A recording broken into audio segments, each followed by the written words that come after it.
बस ज़बान की थोड़ी तेज़ हैं और फिर वैसे भी इस उम्र में इंसान चिड़चिड़ा हो जाता है। तुम उम्र और रिश्तों दोनों में छोटी हो, वही तुम पे बड़ा मान है, इसीलिए मैं तवक्को रखता हूँ कि तुम अपने लहजे में नरमी और लचक रखोगी। बेटा वो सुना होगा ना तुमने कि एक चुप सो सुख। बस जब भी गुस्सा आया करे चुप हो जाया करो। चाचा, आपको तो पता है मैं बिल्कुल दादी पे गई हूँ। बिना बोले मेरा बस नहीं चलता।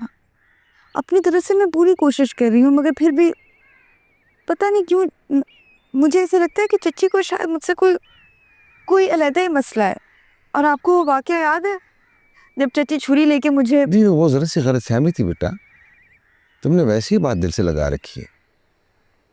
चाचा, अगर दिल से लगाई होती ना तो शायद शादी के लिए हाँ ना करती। लेकिन आप बेफिक्र रहें, अब मैं अपनी तरफ से अपनी पूरी कोशिश करूंगी कि आपको मुझसे कोई शिकायत का मौका ना मिले। शाबाश बेटा, वही तुमसे यही तवक्को थी। ऐसे करो, तुम जाओ अपनी अम्मी का हाथ बटाओ, और वैसे भी शादी में कुछ दिन बाकी हैं। जी जाओ बेटा।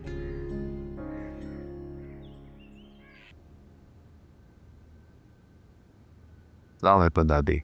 वालेकुम सलाम। कैसी तबीयत है सर? बेहतर है। ठीक, तुम जाओ, मैं करता हूँ।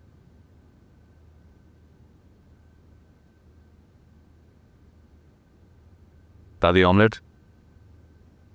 अरे बस बस बस रोड़ा का नहीं, आप प्लीज पेट भर कर खाएं। बहुत ज्यादा डाल दिए। दादी मैं सोच रहा था कि मैं घर चले जाऊं। अच्छा, ये तो बहुत अच्छा फैसला। देखो असद, ना मैं तुम्हारी दुश्मन हूँ और ना तुम्हारा बाप तुम्हारा दुश्मन था। मैं बस ये चाहती हूँ कि तुम्हारे बुजुर्गों की इतनी मेहनत से बनाई हुई जायदाद पर ना धूल उड़े और ना वीरानियां राज करे। मैं जानती हूँ तुम्हारे दिल में क्या है और तुम्हें पता है कि मेरे दिल में क्या है। चाहे तुम्हारे बाप का लगाम डालने का तरीका गलत हो, लेकिन ये बात याद रखना कि वालिदैन की नीयत कभी बच्चों के लिए गलत नहीं होती। आपकी नसीहतों के लिए शुक्रिया दादी। वैसे मैं बहुत जल्द वापस आऊंगा, वो सब कुछ वापस लेने जो मेरा है, और मुझे कोई नहीं रोक पाएगा, आप ही नहीं। खैर, मुझे पैकिंग करनी है, आप नाश्ता एंजॉय करें। जिया, दादी का ख्याल रखो और देखना अच्छी तरह खाएं।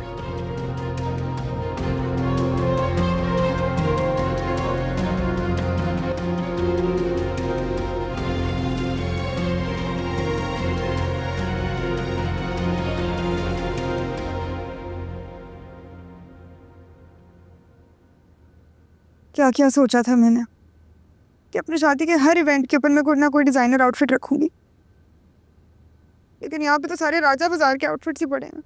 ये जो कुछ भी तुम कर रही हो ना, और उसके बावजूद तुम्हारी शादी हो रही है और तुम अपने घर की हो रही हो, तो उस पर लाख लाख शुक्र अदा करो खुदा का।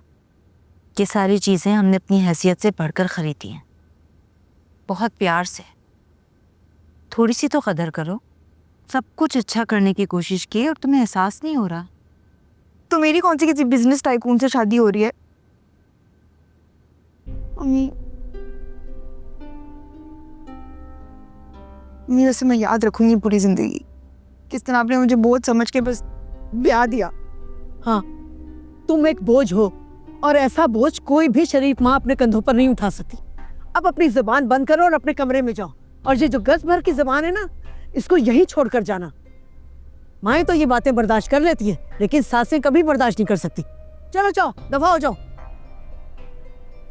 अम्मी, रखिए अपने कपड़े अपने पास। नहीं करनी शादी।